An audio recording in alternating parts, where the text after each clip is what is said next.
සියලු දෙනාම සාදරයෙන් පිළිගන්නවා SL Movie Hub එකකින් ගේන තවත් අලුත් මූවී එකකට. ඉතින් අද අපි බලන්න යන්නේ 2012 රිලීස් වුණ සුපිරි මූවී එකක් වෙච්ච Blue Lagoon කියන මූවී එක. එහෙනම් වැඩි කතාවක් නැතුව කට්ටියම channel එක subscribe කරලා වීඩියෝ එකට like එකක් දානකම පියමවත කතාව බලන්න. මූවී එක පටන් ගන්නකොටම අපිට පෙන්වන්නේ එමා කියලා ලස්සන ගෑනු ළමයෙක්. එමා කියන්නේ පන්තියේ ඉන්න දක්ෂතම ළමයෙක්. ඊළඟට පෙන්නනවා ඩේන් කියලා පිරිමි ළමයෙක්. ඇත්තටම මේ කොල්ල නම් ගොඩක් කම්මැලි කොල්ලෙක්. මේ දෙන්නව ගත්තොත් දෙන්නට දෙන්නගේ ලොකු වෙනසක් තියෙනවා. ඒ කියන්නේ කිව්වොත් එමා කියන්නේ එයාගේ වැඩ පිළිවෙලට කරන කෙනෙක්. කොටින්ම කිව්වොත් අය උදේ නැගිට ගමන් කාලසටහනකට අනුව තමයි දවසේ වැඩ ටික කරන්නේ. හැබැයි ඉතින් ඩීන් කියන්නේ ඊට සාපේක්ෂවම වෙනස් කෙනෙක්. කොල්ල උදේම නැගිටපු ගමන් බාත්රූම් එකට ගිහින් ඊට පස්සේ කිලින්ම යන්නේ ගේම් ගහන්න. ඩීන්ගේ තාත්තා ඇවිල්ලා ඉස්කෝලේ යන්න නැති කියලා මතක් කරනකම් කොල්ල ගේම් ගහනවා. මේ නිසා සුපුරුදු පරිදි හැමදාම ඩීන් ඉස්කෝලේට එන්නේ පරක්කු වෙලා. මේ අතර එමා ක්ලාස් එකෙන් එළියේදී එයාගේ යාළුවෙක් වෙච්ච ලීසව මුණ ගැහිලා දෙන්නම කතා කර ඉන්නවා. එතකොටම ක්ලාස් එකට ටීචර් ඇවිල්ලා කියනවා ඊට විශේෂ ට්‍රිප් එකක් යන්න තියෙනවා කියලා ළමයි එක්ක ගැන කතා කරනවා. කොහොමරි මේගොල්ලෝ ට්‍රිප් එක යන ලෑස්ති කරගෙන තියෙන්නේ ට්‍රිනිඩඩ් වලට.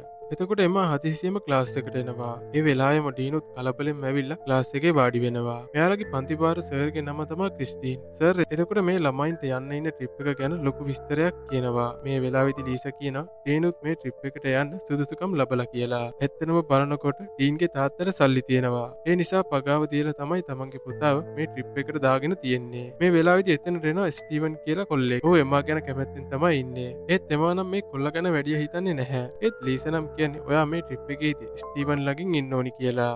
ඒත් එමා නම් ඒ දේවල් වලට පොඩ්ඩක්වත් කැමති නෑ. ඒ නිසා එමා කියනවා මම මේ ට්‍රිප් එක යන්නේ විනෝද වෙන්න. ඒතකොට කාත් එක්කවත් ආදරය කරන්න නෙමෙයි කියලා. මෙහෙම මේ දෙන්න කතා කර ඉන්නකොට ඒ ඇපල් ගෙඩියක් පීයකින් කපලා කන ගමන් ඉන්නවා. මේ දේ දැක්ක ලීස් නම් ඔහුගේ ඒ දේවල් වලට කැමති නැහැ. මේ වෙලාවේදී තවත් ගෑනු ළමෙක් ඇවිල්ලා කියන ඩීන් කියන්නේ හොඳ කොල්ලෙක්. මොකද මම එයාව මීට කලින් ආශ්‍රය කරලා තියෙනවා කියලා. එතකොට එතනට එනවා ටීචර් කෙනෙක්. ඩීන්ගේ පීය දැකලා අහනවා ඔයා ඇයි පීයක් සාක්කුවේ දාගෙන ඉන්නේ කියලා. ඉතින් ඉස්කෝලේට පීයක් ගෙනල්ලා කියලා ඩීන් ප්‍රින්සිපල් ළඟට එක්කගෙන යනවා. එදා හවස එමා ට්‍රිප් එක යන්න බඩු ලෑස්ති කරනවා. ඒ වෙලාවේදී අය ස්තුති කරනවා එයාගේ අම්මට එයාට මේ වගේ ට්‍රිප් එකක් යන්න අවසර දීපු එකට. පහුවෙන්දා ඩීන්ගේ තාත්තත් එයාගේ පුතාව ට්‍රිප් එක යන තැනට එක්කගෙන එනවා. පස්සේ ඩීන්ගේ තාත්තා ඩීන්ට කියනවා මම ඔයාව මේ ට්‍රිප් එකට යවන්න සෑහෙන මහන්සි වුණා. ඒ නිසා කරදර දාගන්න නැතුව ෂේප් එකේ ගිහින් එන්න කියලා ඩීන්ගේ තාත්තා කියනවා.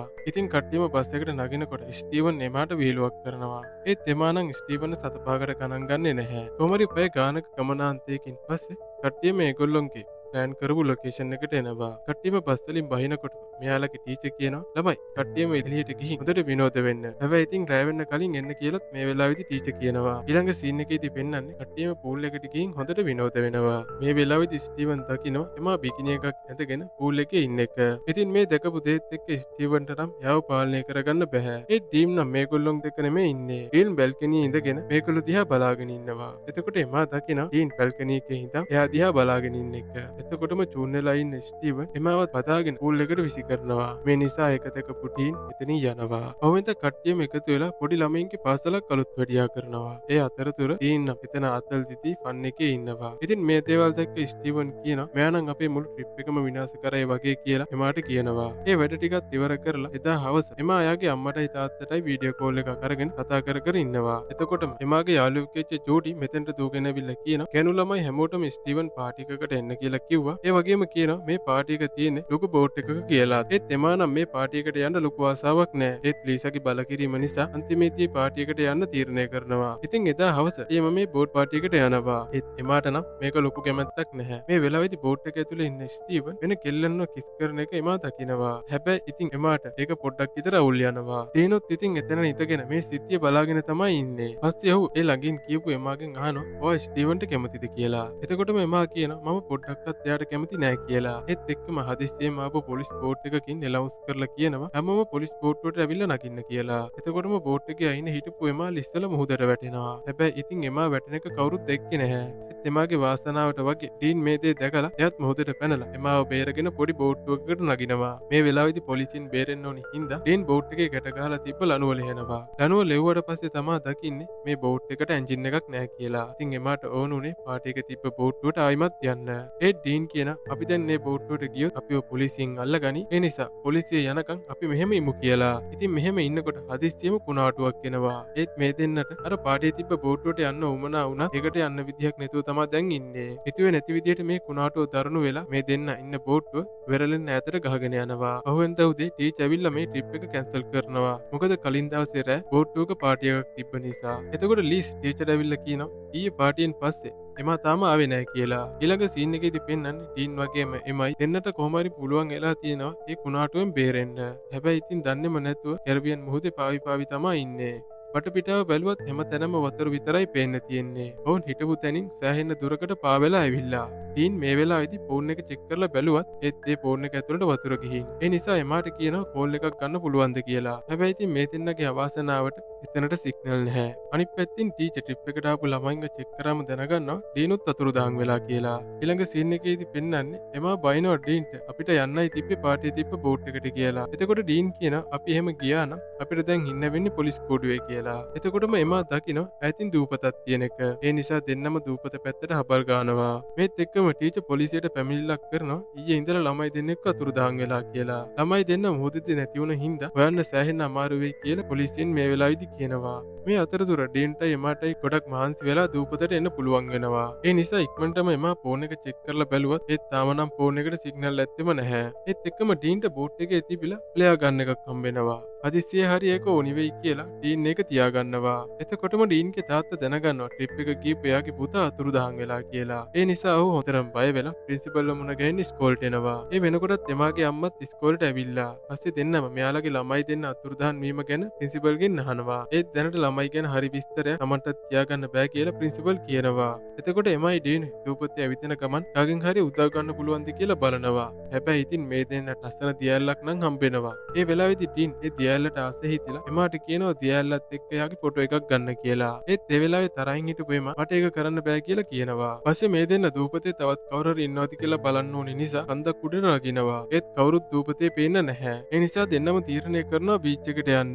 මේ අතර ඩීන් දකින්න ලොකු ගුහාවක්. ඒ නිසා එමාට කියනවා ෆෝන් එකේ ටෝච් එක ඔන් කරන්න කියලා. මේ දෙන්නම ගුහාව ඇතුළට යන්න හදනකොට එකපාරටම ගුහාවේ හිටපු වවුල සෙට් එකක් මෙයාලා දෙන්නට පහර දෙනවා. ඒ නිසා දෙන්නම දියැලට පැනලා තමයි බේරෙන්නේ. ටික වෙලාවකට පස්සේ මේ දෙන්න නැවතත් බීච් එකට ආවම දකිනවා එයාලගේ බෝට්ටුව අතුරුදහන් වෙලා කියලා. ඔයාලා බැලුවම එයාලට හම්බෙන්නේ ලයිෆ් ජැකට් එකක් විතරයි. මේ වෙලාවේදී ඩීන් කියන අපිට ආපහු ගෙදර යන්න නම් බෝට්ටුවක් හදාගන්න වෙයි කියලා. ඒ නිසා දෙන්නම එකතු වෙලා බෝට්ටුවක් හදාගන්න බඩු හෙව්වා. කිසිම දෙයක් මෙයාලට හම්බෙන්නේ නැහැ. ඒ නිසා එමා ඉඳගෙන ඩීන් එක කතා කර කර ඉන්නවා. ඒ වෙලාවේ ඩීන් ඉර බැහැගෙන යන ලස්සන බලාගෙන ඉන්නකොට එමා අහනවා අපි අතරමං වෙලාද කියලා. ඒ ඩීන් ගාව ඒකට හරි උත්තරයක් නැහැ. කොහොමරි එමාට බෑග් එක ඇතුලේ තිබිලා පොඩි කෑම පැකට් එකක් හම්බෙනවා. පස්සේ දෙන්නත් එක්කම ඒ කෑම එක බෙදාගෙන කනවා. මේ අතර නැතිවුණු ළමයි දෙන්නගේ දෙමව්පියෝ ටීන ඩෑඩ් වලට එන්න කියලා ෆ්ලයිට් එකක් එනකම් බලාගෙන ඉන්නවා. ළමයින්ව හොයන්න යන්න.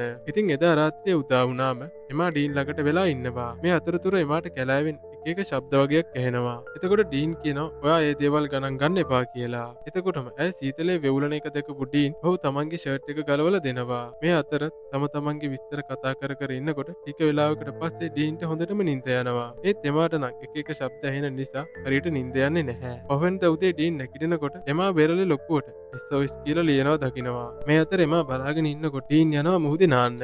ඉතින් මේ දෙන්නගේ දෙමව්පියෝ ප්‍රීනා ඩෑඩ් වලට ඇවිල්ලා පොලිසියෙන් ළමයි දෙන්නව හොයෝ ඉන්නකොට එයාලට හම්බෙනවා අර පොඩි බෝට් එක.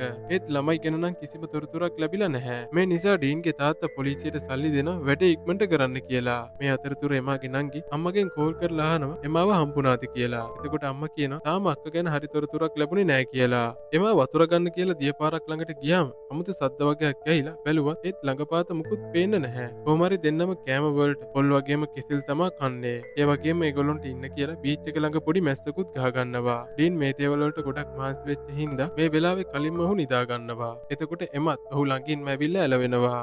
ඒත් එක්කම නිදිමත එම ඩීන් ඇයව බදා ගන්නවා. අයත් ඒ දෙයට පොඩියට කැමැත්තක් තිබුණ නිසා මොනවත් නොකිය ඉන්නවා. පහුවෙන්ද එම ඇඟේ නූල් පොටක්වත් නැතුව දියඇල්ලේ නාන ගමන් ඉන්නකොට ඩීන් ඇවිල්ලා සන් ක්‍රීම් එක කොහෙද තියෙන්නේ කියලා අහනවා. ඒ වෙලාවෙත් එමා කියනවා ඒක බෑග් එකේ තියෙන්නේ කියලා. ඒ ඩීන් කියනවා ඒක එතන නෑ කියලා. ඉතින් මේ දෙන්න නිසා සැකහිතිච්ච එමා කියනවා එහෙනම් මේ දූපතේ තව කවුරු හරි ඉන්නවා වගේ කියලා. මේ අතරතුර ඩීන්ගේ තාත්තා හෙලිකොප්ටර් එකකින් ළමයි දෙන්නව හොයනවා. එදා හවස දූපතේ තිබිලා හම්බෙච්ච මිනිස් හිස් කබලක් නිසා එමා හොඳටම බය වෙනවා. එතකොට ඩීන් ඇවිල්ලා ඇයව සංසුන් කරන්න හදනවා. ඒත් එක්කම ඇයව කිස් කරනවා. මේ වෙලාවේදී දෙන්නගේම හැඟීම් ඇවිස්සලා දෙන්නම එකට ඩිස්ට්‍රිටින් කරනවා. කොහෙන්ද උදේ එමා නැගිටිනකොට ඩීන් එතන පේන්නේ නැහැ. ඒ නිසා ඇය හොඳටම බය වෙනවා. ඒක නිසා ඇය ඔහුව හොයාගෙන කැලේ ඇතුළට ඇවිදගෙන යනවා. මේ වෙලාවේදී ඩීන් වලකාරහාර ඉන්නවා දැකපු එමා අහනවා ඔයා මොකද්ද ඔය කරන්නේ කියලා. ඉතින් එමාට තේරෙනවා අද ඔහු අමුතු විදියට හැසිරෙන එක. ඒ නිසා අහනවා ඔයාට මොකක් හරි වුණාද කියලා. ඒත් එක්කම එතන තිබ්බ වලකට වැටෙනවා එමාවත්. ඒ නිසා ඇයට එතනදී තුවාල වෙනවා. ඩීන් ඇයගේ තුවාලෙට බේත් දාලා දෙන්නත් එක්කම තියැල්ලේ නාලා හොඳටම විනෝද වෙනවා. මේ වෙලාවේදී ඩීන් කියනවා අම්මා නැති වෙච්ච දවසේ ඉඳලා එයා තනියම හිටපු විදිහ. ඒත් එක්කම ලොකු වැස්සක් වහිනවා. මේ දෙන්න මේ වැස්සේ හොඳටම තෙමෙන ගමන් විනෝද වෙනවා. ඉතින් මේ දේවල් වෙලා මාසයක්ම දැන් ගත වෙලා ගිහින්. ඒ නිසා පොලිසියෙන් එමාවයි ඩීන්වයි හොයන එක නතර කරලා යාළුවෝ ටික දැනගන්නවා මෙයාලගේ දෙමාපියොත් ගොඩක් දුකින්ම තමයි ඉන්නේ. ඒත් එමයි ඩීනුයි නම් ගොඩක් සතුටින් දූපතේ ඉන්නවා. එමාගේ අම්මා තමන්ගේ නැති වුණ ළමයින්ගේ ෆොටෝස් බෙදලම ඇති වෙලා. ඒ නිසා ඇය ගෙදර යනවා. ඒත් ඩීන්ගේ තාත්තා නම් ළමයින් ගැන හොයන එක නතර කරලා නැහැ. මේ ඔක්කොම අතරේ එමා ඩීන් එක්ක ආදරණීය විදිහට තමයි කාලය ගත කරන්නේ. මේ නිසා මේ දෙන්න දැන් ගොඩක් ළඟින් ආශ්‍රය කරනවා. එමා ඩීන්ට කියනවා ඔයා ඉස්කෝලේ නම් ගොඩක් වෙනස්. ඒත් මම ඔයාට ගොඩක් කැමතියි කියලා කියනවා. ඒක දවසක් දෙන්න කැලෑවේ ඇවිදින ගමන් කෑම හොය ඉන්නකොට මේගොල්ලන්ට ඇහෙනවා ප්ලේන් එකක් දූපත ළඟින් යන එක. මේ නිසා වුන් දුවගෙන යනවා බීච් එකට ප්ලේන් එකට සිග්නල් එකක් දෙන්න කියලා හිතලා. දෙන්නම ඉක්මනටම අර ෆ්ලෙයා ගන්න එක හෙව්වත් අවසානයේ ප්ලේන් එක මෙයාලව පහු කරගෙන යනවා. ඉතින් මේ දෙන්නටම ඒ ෆ්ලෙයා ගන්න එක හොයාගන්න බැරි වෙනවා. මේ නිසා දෙන්නම විශ්වාස කරනවා දැන්නම් කවුරු හරි දූපතේ ඉන්නවා කියලා. මොකද මෙයාලගේ බඩු නිතරම නැති වෙන නිසා. ඒක දවසක් කොරෝනා හඬක් එමාට ඇහිලා ඒ යනවා ඒ මොකද්ද කියලා බලන්න. එතකොටම එකපාරටම කළු කොටියෙක් එමාගේ ඉස්සරහට එනවා. ඒ නිසා එමා එතනින් දුවගෙන යනවා. එක වෙලාවකට පස්සේ එමා දකිනවා ඩීන් ලේ පෙරාගෙන ඉන්න එක. බලනකොට ඩීන් ඒ කොටියට ඇනලා ඌව මරලා. දූපතේ ඉන්නේ මේ දෙන්න විතරක් නිසා හැමදාම වගේ දෙන්නම ඩිස්ට්‍රිටින් කරනවා. මේ නිසා දෙන්නම කතා වෙනවා දරුවෙක් හදන එක ගැන. ඒත් එමා නම් කැමති වෙන්නේ නැහැ. මොකද දූපතේ ජීවත් වෙන එක අමාරු නිසා. දවසක් දෙන්නත් එක්ක ආදරෙන් ගහක් යට ඉන්නකොට නැති වුණ බඩු ටික ගහ උඩ ඉඳලා එකින් එක වැටෙනවා. ගහ උඩ බැලුවම තමා දකින්නේ ඒ වඳුරෙක් කියලා. ඒ නිසා එමා ෆ්ලෙයා ගන්න එකෙන් ඒ වඳුරට වෙඩි තියනවා. ඉතින් ෆ්ලෙයා ගන්න එක පත්තු කරපු එකට නම් ඩීන් වැඩිය කැමති නැහැ. මොකද එමා එක්ක මේ දූපතේ ගෙවන ජීවිතේට ඔහු ආස කරපු නිසා. දැන් මේ දෙන්න දූපතේ හිර වෙලා මාස 3ක්ම ගත වෙලා ගිහින්. දවසක් හෙලිකොප්ටර් එකක් දූපතට ඇවිල්ලා මේ දෙන්නව හොයාගන්නවා. ඉතින් මේ දෙන්නව පිළිගන්න කියලා මෙයාලගේ දෙමව්පියෝ වගේම යාළුවොත් එයාපෝට් එකට ඇවිල්ලා. මේ නිසා එමා පාසලෙත් ජනප්‍රිය වෙනවා. ඒත් ඩීන් නම් සුපුරුදු පරිදි කොන් වෙලා වගේ තනියම ඉන්නවා. ඉතින් ඉස්කෝලේට ආපහු ආවත් එක්කම මේ දෙන්නගේ මේ සම්බන්ධය දුරස් වීගෙන යනවා. එමා යාළුවොත් එක්ක ඉස්කෝලේ පාටි එකකට යනවා. ඩීන්ගේ තාත්තගේ බලකිරීම නිසා එයාත් ඒ පාටියට යනවා. පාටියේදී ලීසා එමාට කියනවා වීදුරුවෙන් එහා බලන්න කියලා. ඉතින් ඩීන්ව දැක්කම එමාට එයාත් එක්ක ගෙවපු සුන්දර අතීතය මතක් වෙනවා. ඉතින් ඔන්න ඔය විදිහට තමයි මේ සුපිරි ස්ටෝරියක් තියෙන මූවි එකත් ඉවර වෙන්නේ. වීඩියෝ එක හොඳයි නම් channel එක subscribe කරලා වීඩියෝ එකටත් like එකක් දාන්න කියලා මතක් කරන ගමන් අදට අපි සමුගන්නවා. හැමෝටම ජය වේවා.